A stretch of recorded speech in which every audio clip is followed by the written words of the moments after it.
Hello, everybody. You guys are the diehards. I really appreciate that that you're here, and it's after lunch, first day of a very important conference that's well attended. Quite a lot of people are here and talking about carbon markets. And one of the things that's come up several times, by the way, I'm sorry, I'm John Costantino. I'll be moderating this panel. I'm in Sacramento, former ARB advocate that helps deal with cap and trade, LCFS, scoping plan, for those of you who don't know me. And I make my day-to-day living tracking what ARB and the West Coast does in terms of carbon. So we're going to talk about it today. One of the questions that's come up over the last day and a half since I've been here deals with regulatory risk. And I think this morning's conversation about the state of the markets was a little more focused on pricing and some of the volatility. And we'll talk about some of the underlying policies and regulatory aspects of what's going on. So with me, I have Justin, Katelyn, and Jaime, and I'm gonna let them introduce themselves. As you see on the list, Jaime was a late add, so we want to thank him for stepping up, and he'll be talking about Mexico. Katelyn will be talking about the West Coast, California, Oregon, and Washington. And Justin is from Vermont, and he'll be talking about RGGI, TCI, and a little bit of Canadian stuff. So let me turn it over to we'll do introductions, and then we're going to do an opening discussion of each of those areas. And then I have a few questions. We'll do a moderated panel, and then we're going to open it up. And if you guys have any questions about what we said or questions for the group, we'd love to interact. Cardinal sin there. Okay, go ahead, Justin. Thanks, John. So Justin Johnson, despite the accent, I am actually from Vermont. I work for a small lobbying and consulting firm called MMR. Doesn't stand for anything anymore. It's like KFC. It used to, but not anymore. I have been there for about 6 years, and previous to that, I worked in state government in Vermont. I also worked in the federal government in Australia, and have spent some time in municipal government. So I have a lot of sort of government experience at different levels. In Vermont, in particular, and relevant to this, I was the Deputy Commissioner and then Commissioner of Natural Resources when we were originally putting RGGI together. And as you probably know, Vermont was one of the original RGGI states, one of the original 9, and was actually the first one to sort of ratify the deal. And so since then, I was on the RGGI board for 10 years and have spent a lot of time working on RGGI issues and the other issues on the East Coast that there's, as we'll get into, a few things that RGGI doesn't cover that are important. And so, yeah, I spend my days working on that and some other things, and have also done some work in Southeast Asia on similar issues around carbon pricing. So we'll get into some of that shortly. Great. Thanks, John. I'm Katelyn Roedner, Sutter with Environmental Defense Fund. I lead our California climate work, as well as our work in several other Western states, including Washington and Oregon, that we'll also talk about. Prior to joining Environmental Defense Fund, I did some environmental justice work in Central California, so have some of that perspective to bring to the conversation today as well. I guess I should also say I'm a legislative appointee to the Independent Emissions Market Advisory Committee in California. So I'll also talk a little bit about the work that group has done and our latest report on the California program. I think those are the highlights. Okay, thank you. Jaime? Thank you. I'm Jaime Rodriguez. I am from Monterrey, Mexico. I've been working with the advisory committee for the implementation of the ETS in Mexico. As part of the private sector in Mexico, Consejo Coordinador Empresarial is the let's say chambers of all sectors has been involved by the authorities in this advisory committee to participate and suggest actions and based on experiences and benchmarks, contribute to the design of the ETS. And I've been involved in carbon markets since 2006, 2007, different projects for the company that I work for. And I'm in the board of Cysda, which is the environmental side of the private sector in Mexico, participating also as part of the delegation of the private sector in COPs of the UNFCCC. I lead the Global Compact for climate change, the ODS in climate change, or the alliance of the private sector with the Global Compact in Mexico. So that's my relationship with this. Great, thank you. So as you can see, we have people who have lived the policy, and whether you call us policy nerds or wonks or whatever, we won't take offense. We're going to start with Justin on the East Coast, then go to the West, and then we'll go down to Jaime. Okay, one of the great things about coming to a conference like this is just to get a lot of voices in the room, and it's been far too long since we've been able to get together, and it's interesting because we've all, I'm sure, done a lot of things by Zoom or Teams or WebEx or whatever it happens to be, but I've spoken to a number of people here just today who are like, wow, I haven't got to as many sessions as I hoped to because I was talking to this person, I had a meeting with that person, and that's the bit that we sort of miss a little bit. But what I've really enjoyed today is hearing a lot about the voluntary market and just how much is going on there. And it leads me to think that the fundamental problem with the compliance markets is the government is involved. And I think what I'd like to do is, rather than just give you sort of all the technical stuff about RGGI, I mean, we can, look it up. It's it's the oldest cap and trade system in the US by a few months. It's that's all well and good. I think the more important thing is sort of how it got to where it is and where it goes from here and what that looks like. And so just a little bit of history. Back in 2008, when we were sort of getting ready to launch the first of the auctions, I think you could really have described RGGI as a pretty small and tight-knit club of people. There were the policy experts who'd been working on it since 2004, or even earlier for some of them. And then you had some of the political leaders who had also gotten pretty deep into this policy as a it was new, it was exciting. We were going to show how it was done in North America. There was every expectation that the feds would do something. So this was ultimately just going to be a pilot project, sort of show what you could do. It's only on electric generation units above 25 megawatts. So it's a fairly sort of thin sliver of the economy, but everyone worked really, really hard to make it work. And given that you had 10 jurisdictions working together, and they all had to agree on everything at each step. And it was a massive undertaking, and it really brought the team together. So I think by the time we got to the first auction, you had a really closely knit team of policy experts and lawmakers and political folks working together. And the group further bonded after the auctions. The auctions started in 2009. We had the 2008 global financial crisis. All of the modeling we'd done since 2014, or since 2004, we basically dumped in the trash and kind of started over. It meant after the first 3 years of RGGI, when we went to program review, we had to make some big changes. We reduced the cap by 40%. And that was agreed upon by everyone. It wasn't too difficult.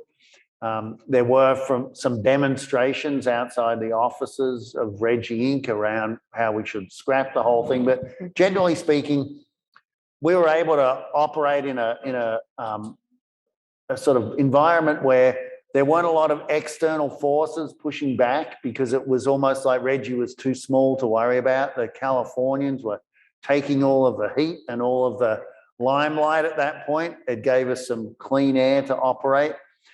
And everyone was really tightly together. And I think that's important because, you ask any state employee and they'll explain to you that, political appointees come and go. And if you like them, that's great. But if you don't like them, just wait. They'll be gone and you'll have another go at it.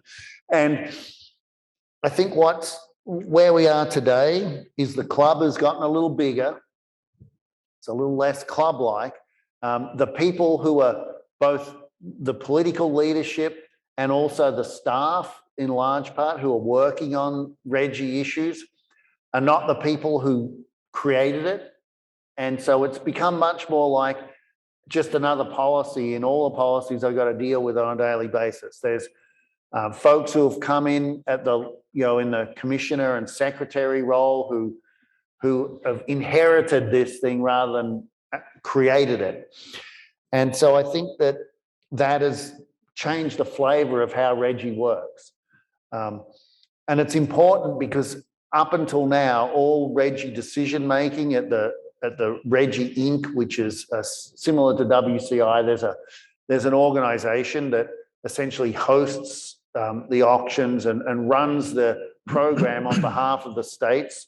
The states control it, but that organisation has always worked off of consensus. It doesn't have to. There's nothing in the rules that says it has to be consensus. They could have a knock down, drag out vote for everything if they wanted to, but they do it by consensus. But that consensus is getting harder to do because the parties are less familiar with each other and the states have diverged a little bit in their approach. And as we've added Virginia for the moment and Pennsylvania maybe, there's been more diverse opinion about what the direction of Reggie should look like. And so I think that they'll have some challenges going forward. And also we're now on the third executive director of the Reggie organization. And that also sort of brings some change. I would say the current executive director, I think his approach tends to be one of, the Reggie board representing the states are the people who set the policy and basically tell Reggie Inc. what we're going to do. It's not my job, I think he would say, to set the policy. I get that lead from the states and then we implement. I think that has practical outcomes for the program review that's underway right now, for instance. I don't think you'll see the Reggie Inc. team really pushing to get that to a certain place. I think they're going to wait for a lead from the states.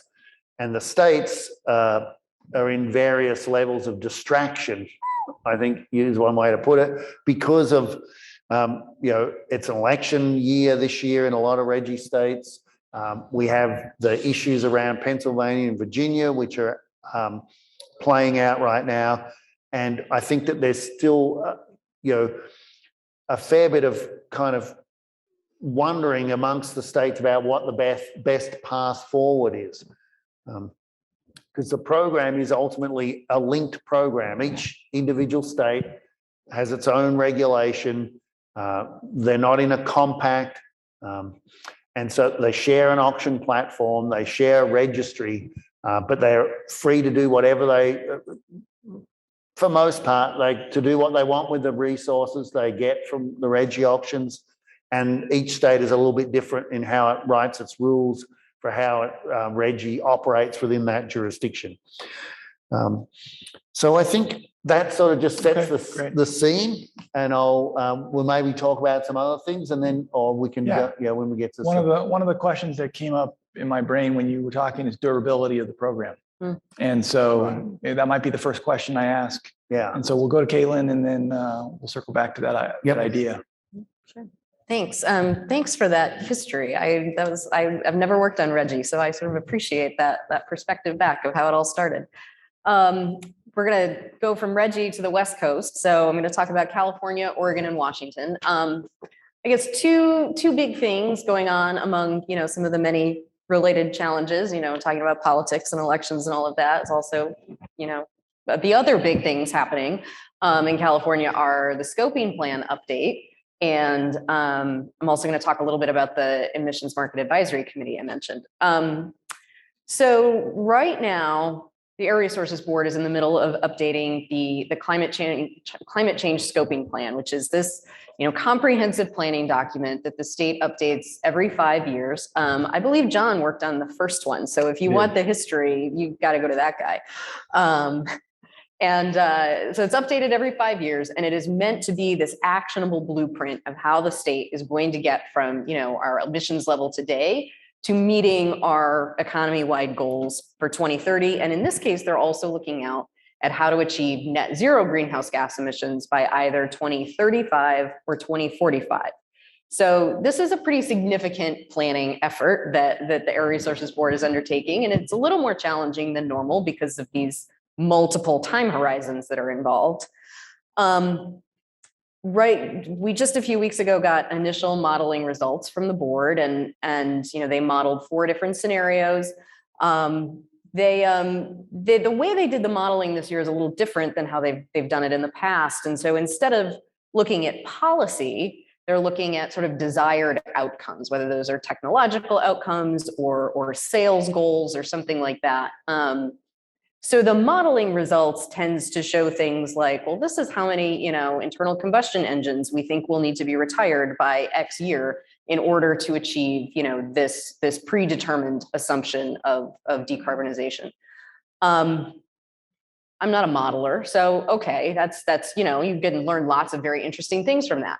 The challenge is, it is not yet clear what the role of cap and trade is in any of those scenarios. We do not understand yet what the expected contribution of the program is to meeting our 2030 goal at this point. To compare back to the 2017 scoping plan, the Air Resources Board assumed that cap and trade would make up about 38% of the emission reductions that we would need to get to 2030. And we have yet to see what that similar expectation is. So that's sort of one, I think, thing to be aware of right now is it's just not clear what we are expecting cap and trade to do in the coming years in order to meet our 2030 goal, let alone thinking out beyond 2030. So I think that's sort of point one. And I think, from our perspective, from EDF's perspective, that cap and trade program, is a global model. The cap is the most important part of that. And so, we want to make sure that this program is really not only designed to deliver the certainty of emission reductions that it has, but also that, it really remains the centerpiece of California's suite of climate policies well into the future. Independent Emissions Market Advisory Committee. I will not bore you with the, 50-something pages of, cap and trade analysis that's in there, but suffice it to say, we covered a lot of what I just said about the scoping plan and sort of, we need to understand the role of cap and trade in meeting greenhouse gas emission reduction goals in the state. The report also talks about some various research that's been done recently on offsets and raises some questions about overcrediting. It doesn't raise other questions about undercrediting or other potential protocols that could be adopted or anything like that. So it's sort of one sliver of the offsets world. There's also a section on allowance banking, which really sort of gets at this question of, are there too many allowances in the program that would put us at risk of not meeting our 2030 goal? There is a section that goes through some potential program design changes that would increase the ambition of the program a little bit, that would add some certainty about meeting our 2030 goals, and importantly, protect the Greenhouse Gas Reduction Fund, which is all of the revenue that California has raised through cap and trade auctions that are reinvested largely into environmental justice communities in the state. So really important. Anyway, not to go too far into the weeds on that report, but there's a lot of recommendations there for CARB's consideration in terms of how to make sure that this program is as robust and ambitious, but also, maintains its high levels of environmental integrity and continues to provide that certainty of meeting emission reduction goals. I will stop there in California and maybe let's go to Washington next. So Washington, very exciting, very near and dear to my heart right now, even though I'm from Sacramento. Last year, just about a year ago this time, Washington passed legislation creating a cap and invest program that, hopefully in the future will be able to link to the Western Climate Initiative. So passed through the legislature, signed by Governor Inslee. Very, very exciting to see a state really take California's model and build on it. And right now they are writing the rules frantically in order to start the program in January of 2023, which is, yes, a very fast timeline. It's amazing. You're not wrong in sort of questioning that timeline, but so it's exciting. And, there's still, like I said, they're writing the rules now. The full draft regulatory package is due out in July. They'll adopt it this fall and, like I said, launch in January of 2023. Linkage is, of course, on lots of people's minds. And I think there is a strong desire in Washington. And I will say certainly a strong desire from me and from EDF to see California and Washington eventually link. It is not going to happen in 2023. There are processes that need to be gone through in both states, once the rules are actually written, of course. So that is still years down the road, but certainly something that we're keen to see happen and support happening in any way that EDF can. I think the other kind of exciting thing about Washington is they have also taken both some of their own initiatives, but also adopted some air quality provisions from California and really combined a lot of air quality rules in with the cap and invest program. So they have created this comprehensive framework that addresses both climate pollution and local air pollution at the same time. And I think that's really a big step forward in recognizing that, we have to do these things together. That's the political reality that we live in now. And I think Washington has done some cool, innovative things in furthering that. I'm sure I'm talking too long, so I'll touch on Oregon really quickly. So the Climate Protection Program in Oregon just went into effect in January of this year. So we're at the very beginning of the first compliance period. It only covers fuels, so natural gas and transportation fuels. It does not cover the electricity sector, does not cover the industrial sector. So it's a much narrower program than what we're looking at in Washington or California. There is no auctioning. So this is not really considered a linkable program because it just looks so different from the other two. But it is a firm declining cap on at least fuels in the state. So that's an exciting step forward. There's also an interesting alternative compliance mechanism that's part of it, so instead of allowing offsets, basically covered entities can pay into this fund to fund community climate investments. And it's meant to really support a lot of EJ communities. And I think remains to be seen how we're going to ensure that those funds that are an alternative compliance mechanism actually result in emission reductions. So that's a key question that we're thinking about with respect to Oregon. I'll stop there. Okay, great. Thank you, Katelyn. Yeah. Lot going on up and down the West Coast, and I'm sure we'll get back to it in a little more detail. Jaime, you want to tell us what's going on down in Mexico? Sure. I'll start like Justin with a little bit of history about what happened here. We also started a small club in Mexico. There was a very lack of knowledge about markets and carbon, putting a price on carbon in Mexico. Let's say that around 2013, 2014, several companies, global companies have been working in some European markets, some with the Kyoto Protocol with offsets. So few large companies and middle-sized companies knew about it. There was an idea, it's policy-driven, as also just mentioned. There was a dialogue between the top leadership of the private sector and the top leadership in the government, SEMARNAT, the Environmental Authority Ministry, but putting a price on carbon. And we started to analyze what that was. I mean, for the rest of people, made a very strong effort in harmonizing knowledge. So we organized some workshops, brought the leadership of the private sector, the top leadership of the government, brought, for example, the Harvard climate group to speak about what was that. I mean, in all the countries, we invited AITA. We started to finally creating a working group at the top level for dialogue with the government, trying to find a way to do that. And there was a general climate change law launched in 2012. We updated it in 2018 and started to work towards benchmarking on Europe, California, Korea, other systems to provide for the elements to build a robust with the conditions for the private sector to invest. Because as you said, it's a policy driven, but private sector investment issue, right?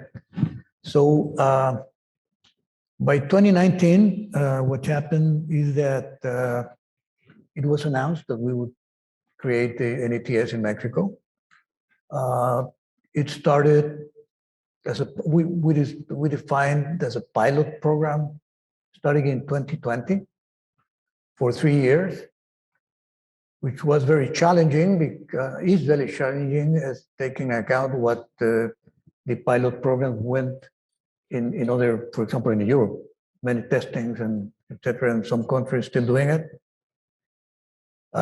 There was a pilot program designed to test to develop the account system. Preliminary rules were designed prior to 2020. There was this advisory committee integrated by the private sector and the government to create those an advice from the outside to create these preliminary rules. Started in 2020 as a pilot program without economic effect. That means without really trading. It was means where to test the account system, the registry, the validation of the inventories of emissions, develop a national registry for the inventories of emissions. And we started to formalize the working groups of the advisory committee from then on, and started to have 3 periods of, let's say, compliance under this exercise, 2020, 21, and 22. Right now, what is happening, and to be really a compliance market from 23 on, from January 23 on, that's the target. It's very challenging because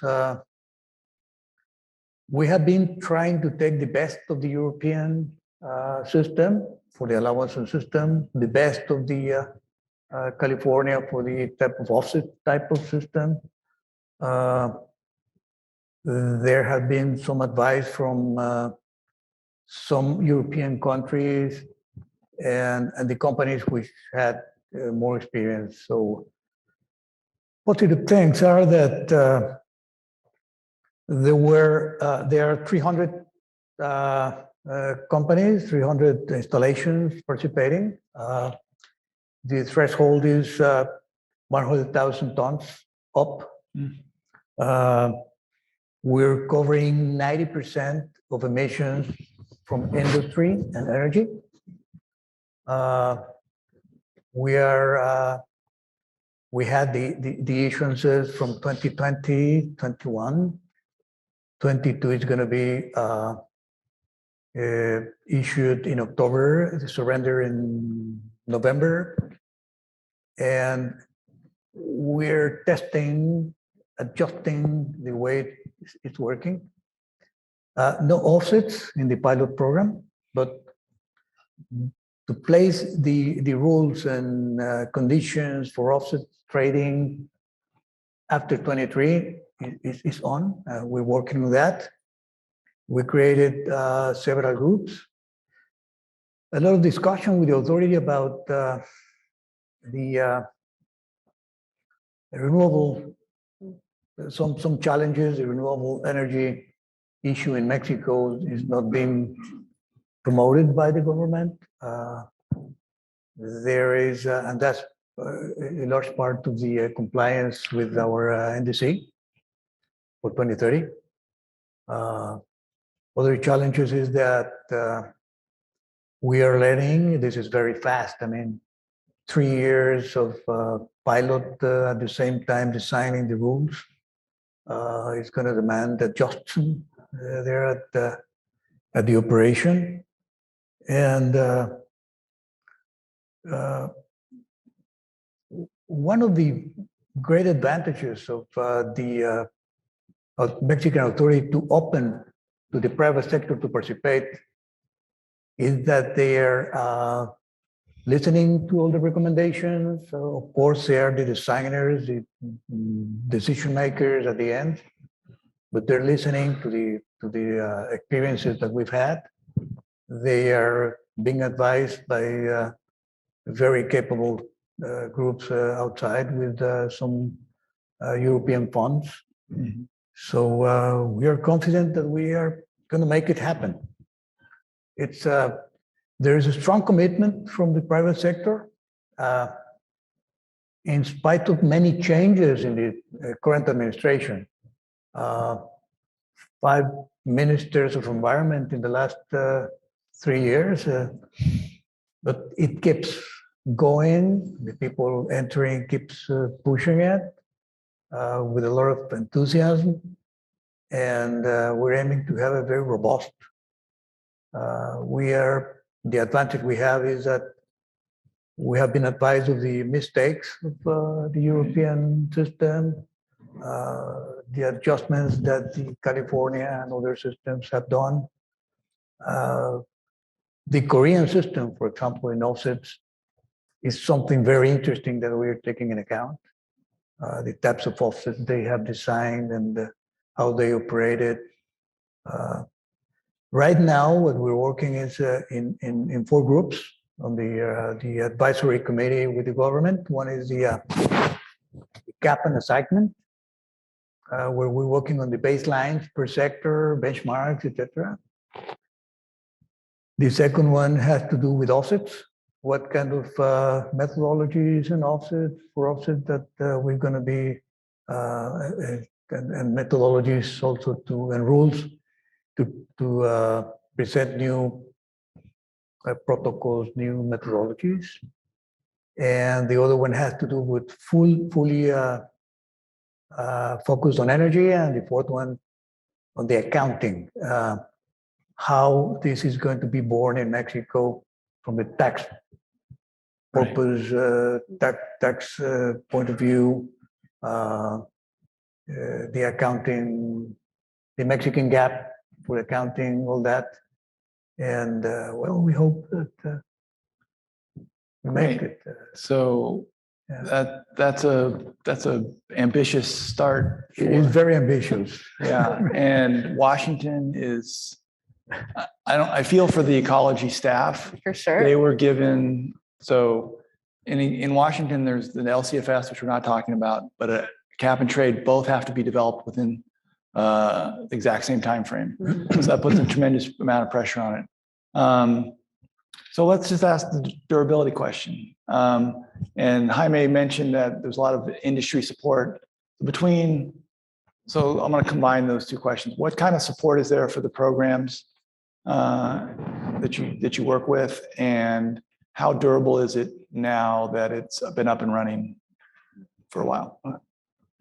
You know, RGGI, having been up and running since 2009, is a pretty mature program for the states who started in it. I would say that it's has a high level of support in most of those states.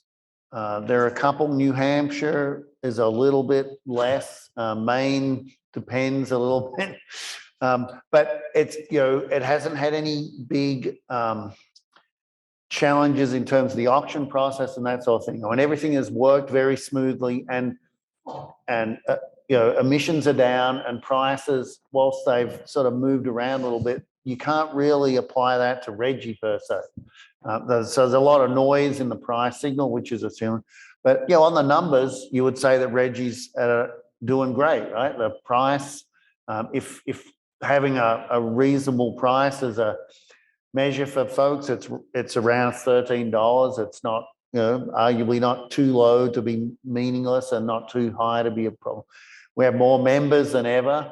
Of course, behind that is, you know, they're in program review right now. The states have to work out this year. They're going to have to come out with a new model rule that'll give them all of next year to run that rule through the individual state rulemaking processes, but they'll need all of the next 2 years to do that. And there's risk in that because there's risk of disagreement and something changing. And then you've got Virginia, which joined in 2020 and could well leave again in 2022 sometime. The governor, if he had his way, the new governor would just pull out of RGGI. And I think that, you know, when New Jersey left RGGI back in 2012, 2013, they did it in a very gentlemanly-like way. They did it at the end of a compliance period. They required all of those allowances for that compliance period to be accounted for, and then they quietly left. You know, you contrast that to what happened in Ontario. I don't know for sure, but my sense is that Virginia could look more like Ontario than it does like New Jersey. And I don't know that the states have really worked out how to deal with that just yet. So there's a real risk to the program there. And then Pennsylvania, which had hoped to join in Q1 of this year, at this point, it's unlikely to be before Q3, if at all. And then they have an election in November, which could blow it up right as it starts or just before it starts. So I think that the question about durability, I think RGGI will survive. It's there, it's happening. Whether it continues to look like it does, I think there's some big question marks over that. And then the other piece, of course, is, and it's still only on those electric generation units, transportation fuels, heating fuels are a big thing that all of the states in the region are trying to tackle. You know, TCI got a lot of momentum after 10 years of quiet work and then fell apart. The challenge there, of course, is the problem that TCI was trying to solve did not go away. And so the states are now coming back to work out what they're going to do. And I would not be surprised if they end up back at something that looks a lot like TCI, because there are not that many options. And they want to work together because they're relatively small markets, particularly for something like transportation fuel. So it's a great question. And I think there are some pretty big question marks around what happens in the next couple of years. Thanks. Katelyn, what do you think?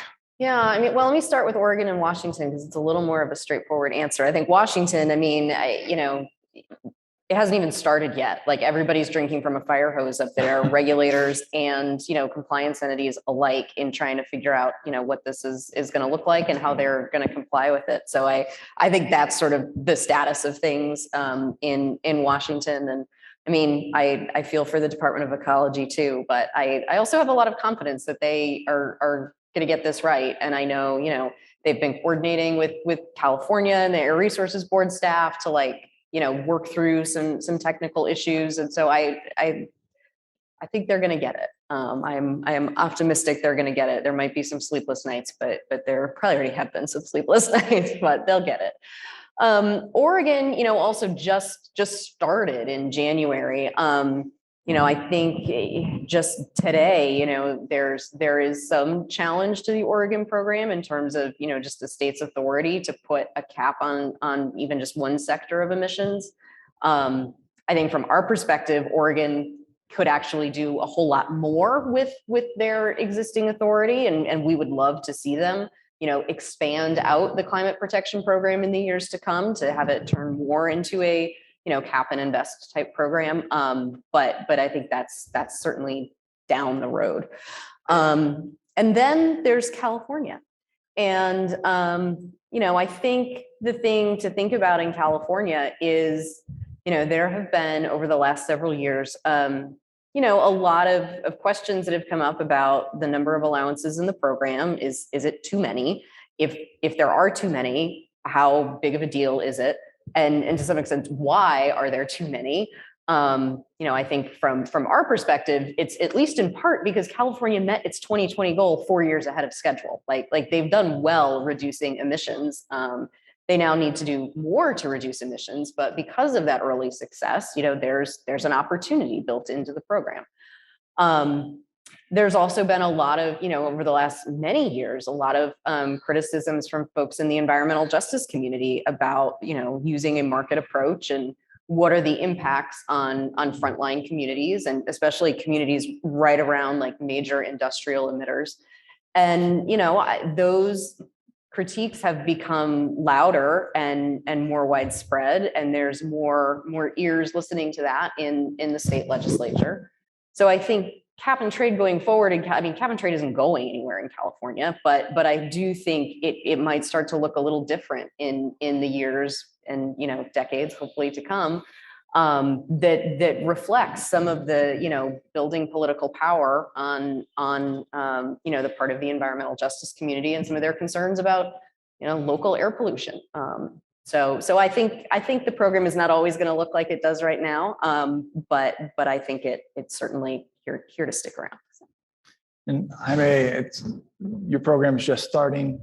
I don't know if there's an answer to the question of durability yet, but if you had any thoughts.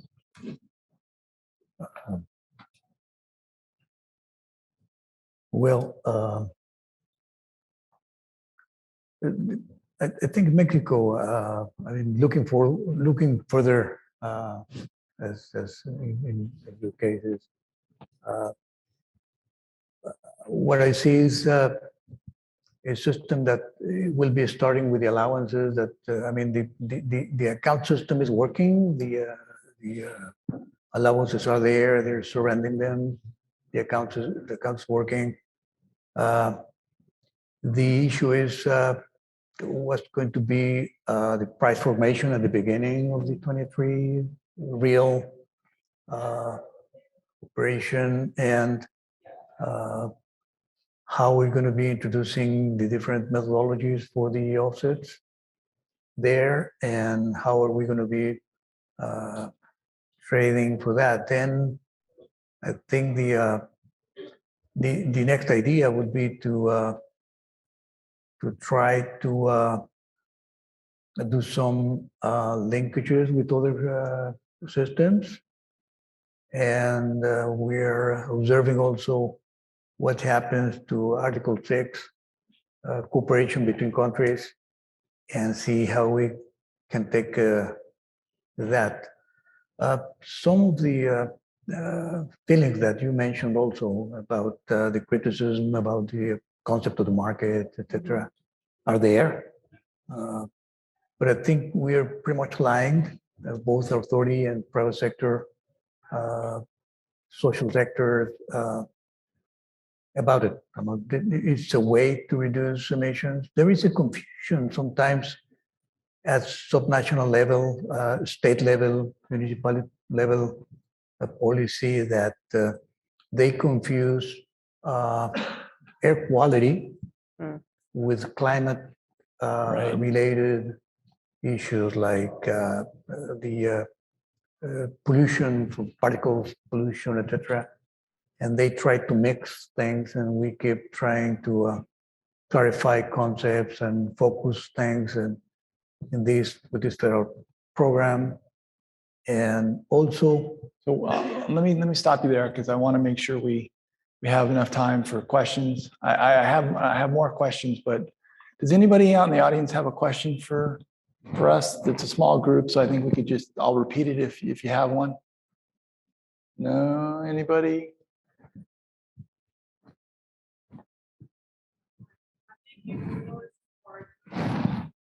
question for, I guess, for just as far as what are kind of the key takeaways and lessons learned from a more diverse regional market participation or market of lots of different states participating? So you have Oregon, Washington developing their own programs, California programs so long. What are some of the challenges you see that Reddy has overcome through the years as more regional market starts to evolve on the bus? So let me repeat the question. It's a good question. Thank you. Question is, Reggie is a diverse set of stakeholders. What challenges do they have to overcome? And how does that sort of focus, how that sort of work in the West Coast as well? So hopefully I answered. That is a really good question. And I think the first thing that comes to my mind is that it's actually the biggest challenge in this sort of, if I sort of think about it as, because I'll blame them, the federal government didn't really get their act together and do a national program. The states took it upon themselves to do their own. So that was the first problem. The second problem, and the reason is because the Reggie states, the ones that did get together, they spent years before they actually started the program working out the details. And so what we've found is it almost seemed like in the first instance, it was the linking of those states was the easiest one. And they sort of normalized around this program, like they all have a sense of what it is. And now another state comes along. New Jersey coming back in was relatively easy because they were a former member of the club. They still knew the secret handshake sort of thing. But Virginia, Pennsylvania, North Carolina, perhaps, not only are they quite different states, and there's some reasons why they didn't join in the first place, but now they're trying to join something where they're knocking on the door saying, well, we're interested, but how's this work? Gee, why is it like that? And so I think the challenge is the further they go down the road, whether it's Reggie or California, whoever, the further they go down the road doing their own thing, the more comfortable they get with what they're doing, the more invested they are in it, the harder it is to sort of bring it back in a way where they might all link together. I mean, I remember going to a number of meetings in Washington, D.C., where when WCI was sort of in its formative state with all Arizona and New Mexico and everyone involved, you had Reggie over here, you had a thing called the Midwest Governors Accord, you had some Canadian provinces, and we all got together in a room like every 6 months for a few years saying, oh, this is going to be great. We're going to link them all together and we'll create a North American program despite what the federal governments are doing. And it never really, it never happened because it's just very difficult to bring those things together when they've already started in other places and people have got used to the way they do things. So I think it's a challenge, but I think the ultimate answer is we have to find a way that they link that may not be the way exactly we think about it. It may not be that they have to link completely or perfectly, but there's some other mechanism for the linking. Yeah, I think your comment about, you get used to doing things a certain way. I mean, I think that resonates. I mean, California has really, done a ton, obviously, setting up and designing this program, and they know it in and out, and are very used to how it is done. And I think, when the program was extended in 2017, there were some changes made that took, everybody some getting used to. I like I was saying, I suspect there's going to be some changes in the future. It's going to take a little bit of getting used to.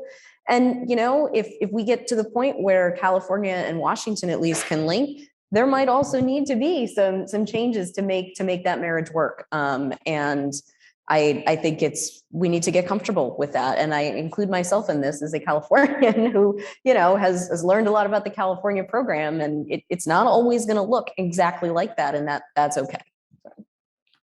And so thank you for that question. Let me ask one more here, and then we'll turn back to the audience if they have any more. For all three of you, headwinds, what's the one or two headwinds you see in the next 3 years? We'll just do that. Justin. So I think the upcoming November elections, there's a lot of governors in the region, Northeast up for election. I think that's challenging because it's so uncertain.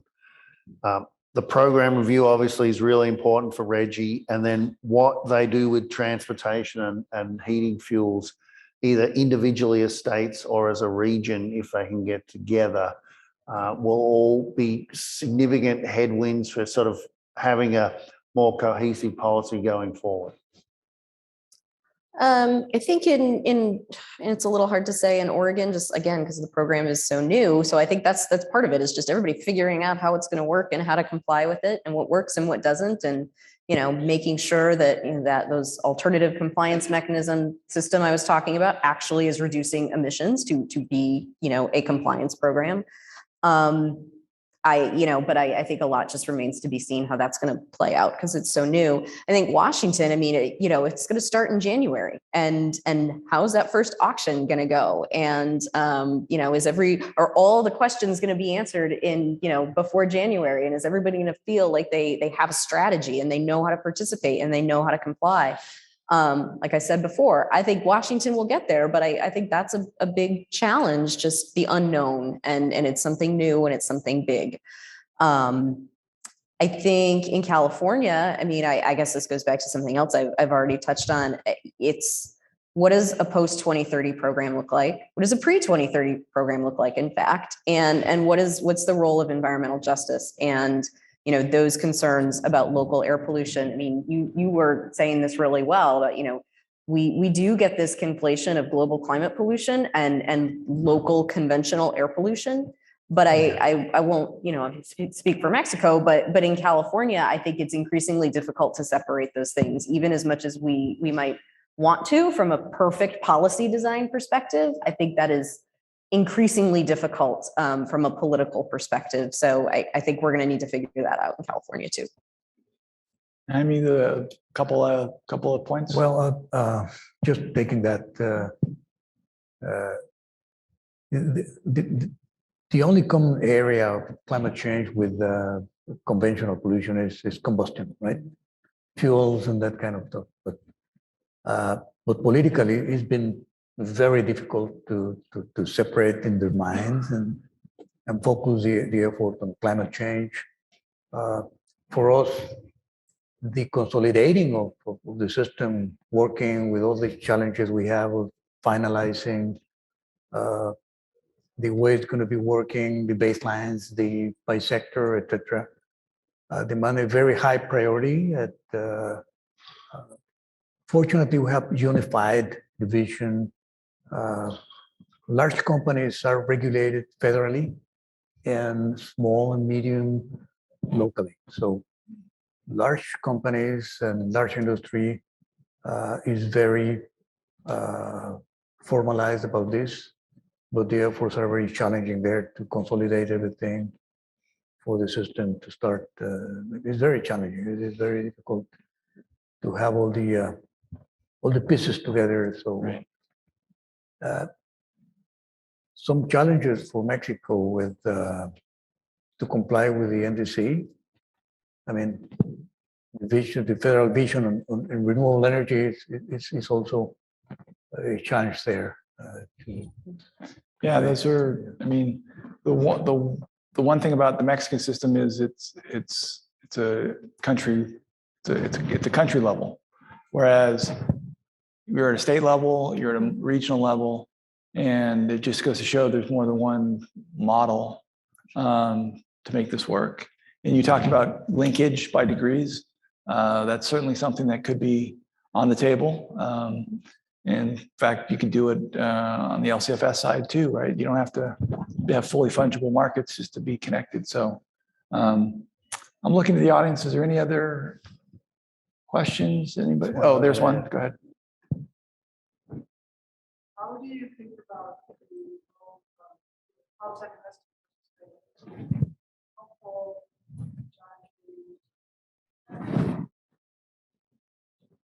Thank you. So the question was outside investors, non-compliance entities. What do you think? So I'll go back to when Reggie first started, and it was well over allocated, massively long market, where we didn't have any outside investors, and the price was really low. It was basically the floor price. And a lot of people said, oh, you know, this is a disaster. And at the time, as the regulator, I said, well, actually not necessarily, because it means that we're getting the savings at a low rate. Like, and the whole point of this was to get carbon reductions, emissions at the lowest possible price. But I think as you go forward, I mean, that might work on any one day to not have any sort of speculators in the market, but it's pretty clear that if you are going to get those savings and emissions reductions and continue to get them, you need capital. And having speculators in the market is a way to get that capital. And it brings money into the market that would not otherwise have been there. And if it's not there, then who's coming up with it? So I think it's both hugely important and hugely healthy and good for the program to have a solid mix of, you know, compliance entities and speculators. And I think, you know, after getting over that first 3-year hump where it was really long, the Reggie market, that's one of the things that's actually worked pretty well. Yeah, I agree. I don't think I would disagree with any of that. I mean, I think in California, I mean, the investor participation is one of the reasons that, you know, we've seen prices, I think, you know, increase as much as we have. And you know, we haven't really touched on prices much, but I think what's interesting to me is often what I hear about prices from policymakers or you know, folks in the environmental community in California is like, the price isn't high enough. And the price isn't high enough to drive emission reductions at the, you know, pace we need. And so it's like, well, you know, as prices go up, it's in part because we have, you know, the speculators to thank. So the same folks that criticize the program for not, you know, having high enough prices, I think don't always realize that part of the reason prices are increasing is because of speculator participation. So from that perspective, they should like it. Yeah, and then there was I won't name the trade, but it said big headline, new market participants, all speculators. And I was thinking, well, if you're a new market participant, of course you are, because if you were a compliance entity, you'd already be in the program. So I think sometimes the idea that Wall Street's going to take over, that was one of the big sort of the boogeyman out there. The boogeyman from when cap and trade really started in the beginning. So thank you for that question. There's a question over here. We got a minute. Go ahead. Oh, so this all sounds different. So, not sub-national level for the United States, excluding Canada and Mexico. So for the United States, with Reggie expansion on the questionable side for Virginia and same thing for PA, you know, where's the next low-hanging fruit for a state program to reduce its GHG emissions program? It's not going to be Texas. It's not going to be Indiana. Like, what's next on the horizon? You guys have any thoughts on that? So I mean, I'll probably answer. I'll take the moderator's prerogative to wrap up. I track a lot of different states, and there are, New Mexico almost had an LCFS bill. Colorado is really trying to push GHG. Michigan just came out with a climate plan. Minnesota just did a white paper on transportation fuels. Illinois. North Carolina. So there are definitely, I don't know if I call them low-hanging fruit, but there people are stepping up. And one of the things that you could probably do a whole panel on is the regionalization, the issue of each individual entity doing its own thing and having, if you're a multinational or a multi-state entity, having to keep track of all that and what that means. So, so that's a good question. Thank you. Any final words of wisdom? Yeah, the one thing I would say just on TCI, which, you know, the states signed up to, the states that did like 10 years ago, and then it got a lot of energy in the last couple of years and then sort of fell apart. It's not dead in the sense that the problem that it was trying to solve is still very much alive. And most of the states that were involved have state level laws that require them to do something. And none of them want to do it on their own in the Northeast. And so I think it's certainly not a linear thing, but we'll be back to that sooner rather than later. Well, thank you, three of you, for the words. I think that a lot to take away from this. And with that, I think we should give my ground a hand. Thank you.